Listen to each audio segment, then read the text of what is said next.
Welcome to Navigating the Customer Experience. Want to improve your organization's customer service? Looking for insider tips to knock your customer socks off? Then you're in the right place. Here's your host, Yannick Grant. Welcome to Navigating the Customer Experience. On today's episode, our guest is Tony Sternberg. Tony is the CEO and co-founder at ProsperStack, a platform that helps subscription businesses with automated retention. Prior to ProsperStack, Tony was president at CATS Software, having joined the company as an early employee and playing key customer-facing product and operations roles. With over a decade of experience in SaaS, Tony is passionate about building customer-centric organizations while applying those same sorts of philosophies to help shape the culture of the company and create an environment where people love to work. So without further delay, sit back, plug your earphones in, and let's jump right into this conversation with Tony. Welcome, Tony. Yeah, thank you for having me, Yannick. Awesome. So, Tony, we always like to give our guests an opportunity to share a little bit about their own experience, their own journey, how you got to where you are today, why it is that you are on this path. Is it your lifelong passion? Did you kind of just stumble on it? Just a little bit about yourself in your own words. Yeah, thank you. Like you mentioned, I got my start in SaaS, in about 2007 at a company called CATS Software. I knew coming out of college that I didn't want to join a large organization. I came from an entrepreneurial family, so the smaller business definitely appealed to me, just having more visibility into ownership. So I ended up joining a startup in the HR technology space at that point in my career, which was very early, and had an opportunity to serve a lot of roles there, customer support, testing, product management, and operations, before scaling up and being president of the company. It was there where I learned a lot of my life lessons and my professional life lessons, I guess I would say, and also there where we encountered some challenges that really shaped what I'm doing today and why we're building ProsperStack. It's been a fun journey so far. Awesome.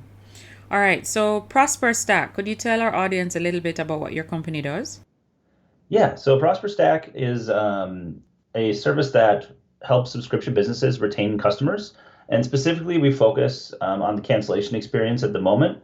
So our goal is to really provide a platform that's going to inform them, give them the data points why their customers are leaving, and ultimately try to overcome, maybe some objections and retain customers that are still able to be saved through maybe educational means or even offers and incentives to stay subscribers. Okay. What are some of the obstacles you find that customers experience using a subscription service? Yeah, I think the customer mindset changes along the entire life cycle. It might be that, your product was a very good fit for them at one time, but no longer, it either outgrew it or just it's no longer needed. So I think when you start crafting experiences in your product, you have to recognize and expect that their needs will also change. So creating, for us, applying that mindset and creating a cancellation experience that is not only beneficial to our customer, which would be the business, but also the end user, which would be their customer, is extremely important. And we really try to craft a balance between that, because we don't like to create friction just for the sake of creating friction, but it's a good balance between collecting information and being friendly to the customer. Mm-hmm. So retention is so important to a business. As you're in the business of retention, you could possibly explain to our audience why it's so important to try and retain the customers that you already have. And from a financial perspective, why is it more expensive for you to attract new customers versus trying to retain the ones that you have already? Yeah, both good questions. And I think from my experience coming into the subscriptions, specifically the SaaS space in about 2007, the landscape was much different. And there wasn't as many SaaS companies, obviously, but in the last 10, 15 years, it's really exploded, and really anyone can start a SaaS business. So there's a lot more competition, which means that acquisition costs with AdWords and spending and advertisements on LinkedIn or wherever you're spending are up, which means acquisition costs are up. And it's actually, 5 to 7 times more cost effective nowadays to retain your customers versus acquiring new ones to just replace that kind of the ones dropping out the end of funnel. So we're seeing more and more attention, especially in tougher economic climates, shift to retention strategies, and companies are doubling down and investing in it. I mean, another department that you've really seen take off and thrive in the last 10 years would be customer success. This wasn't a department that existed when I started my career in SaaS. That's so true. It's funny you mentioned that because I did attend a podcast conference in October of last year in Washington, and it was primarily geared towards persons in the customer success space. And I was quite impressed to see that there are so many organizations that are giving attention to that area, to ensuring that their customers are getting what they've signed up for, if they're having any trouble along that journey, working out those kinks. And of course, trying to keep them, as you mentioned, rather than having them just disappear and you don't realize until you're checking your balance sheet at the end of the year and you're like, holy cow, what happened to this percentage of income that we used to get? Yeah, definitely. Now, in exchange for giving customers a frictionless experience at the point of cancellation, what are some things that a company could possibly ask to find out why their customers are leaving? And more importantly, when they get that information, what are they going to do with it to ensure that it doesn't impact future customers to have the same reason? Mm-hmm. Yeah, we always recommend that it really boils down to asking kind of two core questions, within any cancellation experience. And you can, of course, add beyond that. But when it boils down to it, you want your exit survey to ask, why, what's the primary motivator for why you're leaving? This would generally be a multiple choice drop down or, option select, and have about 5 to 7 reasons that are pretty common to why people leave. It might be price, customer service, maybe lack of features, and so on. So whatever's more pertinent to your business, you'd want to fill in there. And then as time goes on and you're getting more feedback, you can obviously change those reasons. And then the second one is a lot more open-ended. And this is where I really love to read responses and help people dig into why their customers are leaving, but just asking open-ended questions like, what can we do better? Or where did we fall short?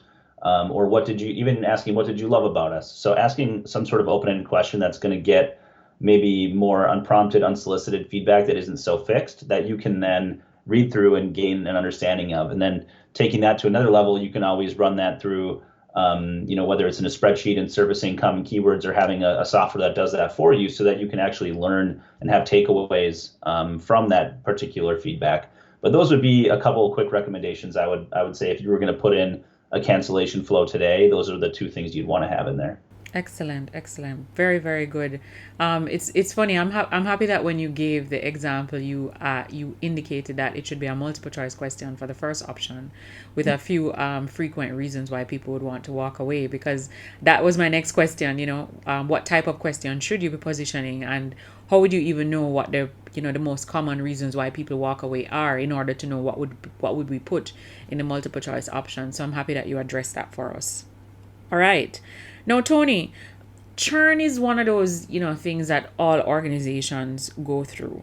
And it's hard. It must happen, I believe, in all businesses. Unfortunately, you can't avoid it. But what are maybe some retention strategies that organizations can employ to reduce their churn from increasing on a year-to-year basis? Because I imagine the aim of a business is to ensure that they have less churn year over year. Yeah. And there's certainly a lot of stages of the customer life cycle that you have to invest into to ultimately impact churn and retention.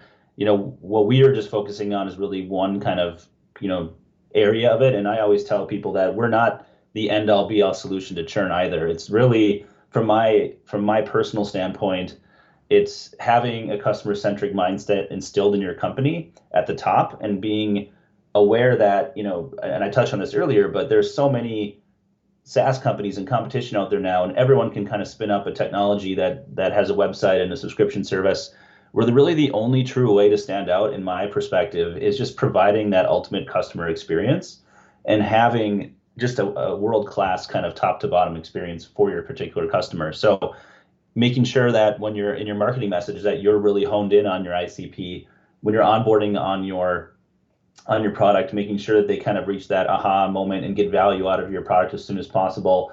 In the mid stage of their life cycle, what analytics are you looking at and monitoring within your application to know that they're using the product and getting value out of it? And then at the end, making sure that they're having a quality experience even at the end of their life cycle, because this is something I talk about a lot too, but there's a disproportionate amount of weight, and especially in someone's memory, at the end experience with any sort of product, service, or experience in their life. So you want to make sure that the end experience, even with your product, if that is the end, is positive, so that they can remember you in that good light and want to come back and use your product. That's a very good point. So a lot of people, as you mentioned, would have probably focused more on the onboarding, but maybe they're not giving as much attention to the offboarding for that experience to be, a positive memory in the customer's mind. Exactly. Yeah. What are some things that an organization needs to take into consideration in the offboarding process outside of the questions that ask, why are you leaving? hmm Yeah, and I think it goes back a bit to having to balance that scale between getting the information that you as a company want from your customer, but also giving them the self-service and as frictionless of an experience as possible to respect, that they don't you don't want them to jump through hoops, so that the impression of your brand and your company in their mind still remains positive at the end. And that's really something that is called the peak end rule, which is again just making sure that that last experience is great, so that when they look back and think of your brand, they're going to probably remember that experience more so than anything that happened in the middle of the life cycle or that first little onboarding stage. And that could influence what sort of customers and recommendations that you might get as a result of that, or their likeliness to return. Recommendation, so important because word of mouth advertising is still the most effective type of advertising, eh? Yeah, and potentially the cheapest long term. Yes, definitely. All right. Now, Tony, you're in the customer experience space, and we're in a new year. We've just emerged out of a pandemic. What are some key things that you think customers are looking for as we're merging out of our first quarter of 2023? As a consumer yourself, what are some of the trends that you're seeing, things that, if they exist already, organizations should try and continue to do those things? Or is there anything new that you think organizations should be trying to do that they weren't doing before? Yeah, I mean, coming into the new year, I've definitely noticed, especially when we're working with potential new customers, that budgets and uncertainty in the economic situation are top of mind. So they're not, budgets aren't flowing like they were even last summer or a year ago.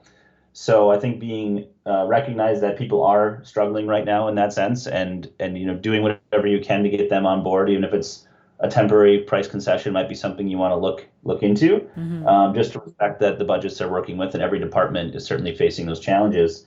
And then I think, as far as looking forward and saying, what do I need to get into that's emerging today?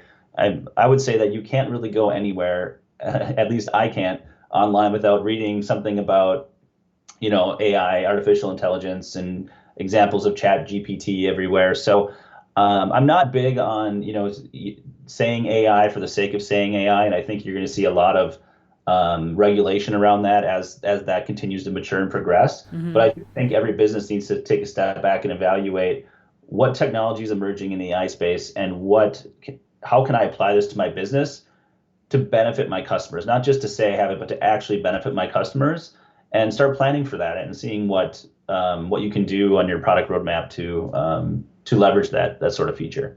Yeah, so amazing. Chat GPT. It's like Mhm. it's phenomenal. It Oh is my it goodness. is really interesting just to play around with it and ask it questions, and it's kind of amazing actually. Yeah, it is.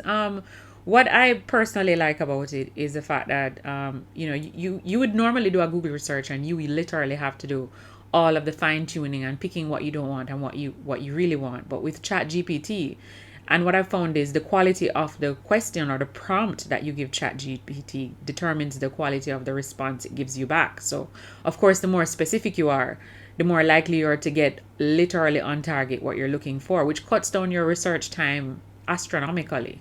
Yeah, I totally agree. And it just feels like one of those technologies. Like when I started my professional career, SaaS was very much in its infancy, but you could tell that this was the future of software. And even all the kind of old school brands that used to buy a license for every year, the Adobes of the world, have all shifted to a subscription model. So you kind of knew that that was going to be, web-based software was going to be the future. But this also feels like one of those inflection points where AI is getting to a point where, like, everything that we're going to interact with and do, not only just in software but in life, is probably going to be impacted by that sooner than later, some way. Indeed, indeed. All right. Now, Tony, could you share with our audience what's the one online resource, tool, website, or app that you absolutely can't live without in your business? Yeah, I mean, so just a little bit of context. ProsperStack was founded, in April of 2020. So it was right as the COVID pandemic was hitting, and the world was changing very quickly. But it also forced us to be a remote first company from the get-go. So we've maintained that way, and I'm sure a lot of people probably say this as well. But for me, I would say it's Slack. I mean, really, everything that all of our communication is essentially surrounded around it. And we have employees that are in different time zones. We work different hours, and asynchronous communication is very essential to our way of working. And without that, I would have to have something to replace it, and I haven't found anything that would be better. Very good. I'm happy that you touched on that because I've had so many conversations with so many clients, I would say, in the last 6 to 8 months that they definitely want their team members to come back face to face. They're just, and it would be good to hear from an organization that started remote and you've decided to maintain that remote. You haven't, said to yourself, well, things are back to normal now, so I think we can set up, a main location. Everybody needs to come into office. What are your views on that as a business owner? Why do you think people are so stuck on wanting to see their employees come back if the work can be done remotely? Yeah, I think the biggest fear is kind of the maybe unknown of the long-term impacts that it can have on your culture. And I think it's just about weighing the pros and cons. Like, so I came from an office situation that kind of an 8 to 5, Monday to Friday, everyone's in the office every day up until the pandemic. And then, having started my own company and shifted there, we do maintain an office space that is entirely optional for our local employees to come into. But we also look at the pros of being a remote first company and opening ourselves up to a talent pool that just isn't restricted to our geographic location, giving people the freedom to kind of have a better work-life balance and use it as a perk that are going to make employees want to stay. Especially maybe not so much now with a lot of tech layoffs happening, but coming into the new year, talent was very, very hard to come by. So you just kind of use it as a tool there. But yeah, I think the biggest thing is the cultural impact and the unknown of not having that face-to-face time. To compensate for that, we do stand-ups. Everything's on video. We just have in our handbook we say if you're worried about whether you need to communicate something or not, err on the side of over communicating versus just keeping things to yourself, because these are all things that we would probably talk about in person, but you don't want to make it a point to write it in Slack. So we try to encourage over communication in this case. Oh, brilliant. You're one of the few guests that I've interviewed in the 6 years I've been podcasting that I've actually heard use that term. It's something that I use in customer service all the time. Okay. And I encourage people to do it. I said, customers, and this is from an external customer perspective, but it's definitely applicable to an internal customer experience as well, that it's better for you to err on the side of over communication because people don't know that you're having delays. They don't know what's going on. And so it's better for you to over communicate than to under communicate, because unfortunately the flip side of under communication is people assume, and they don't normally assume for the positive, they assume for the negative. So I'm happy that you're of that opinion as well. Yeah, I couldn't agree more. All right, Tony, could you share maybe one or two books that you've read, maybe recently, or books that you've read a very long time ago, but maybe one or two that have had a really great impact on you? It could be books that would have helped you develop professionally or even personally. Yeah. I would say the one that I keep coming back to, and this is one that helped me, later in the stages of the prior company I worked for, and as an entrepreneur, having to dive into sales without having a formal sales background, was the Sales Acceleration Formula. And that is a book about how HubSpot scaled their sales process in the early days using more of an engineering, data-driven approach. And again, as someone who didn't really have a lot of professional experience in that side of things, I found that I could relate a lot to the processes there. And I took a lot of inspiration from that book and obviously applied some newer technologies to it. But that was kind of the basis on how, we landed our first X amount of customers, right? Wow, brilliant. All right. So we'll have the link to that book in the show notes of this episode. Now, could you also share with us, Tony, what's one thing that's going on in your life right now that you're really excited about? Either something you're working on to develop yourself or your people. Mm-hmm. Yeah, I guess from a personal perspective, being someone who's in front of a computer for so long every day, I always find myself having like an itch to do something like a little bit more tangible with my hands than just producing documents online all the time. So just for my personal growth, I really like to take on projects, whether it's just a small building of something or a larger project like remodeling. So I do have a small cabin that I am, adding on to right now and doing a majority of the work myself and having some help as well. But I just find that really, like being able to build something with my hands is very therapeutic to me. Ah, very nice. All right. Now, can you share with our listeners where they can find you online if they wanted to connect with you or they wanted to connect with your business? What's the best way to get in touch with you? Yeah, I'm glad you asked. I would say that LinkedIn, Twitter are kind of our two main social channels. We're also on Instagram, and on every one of them, you'll find us with under the handle ProsperStack. All right, ProsperStack. Awesome.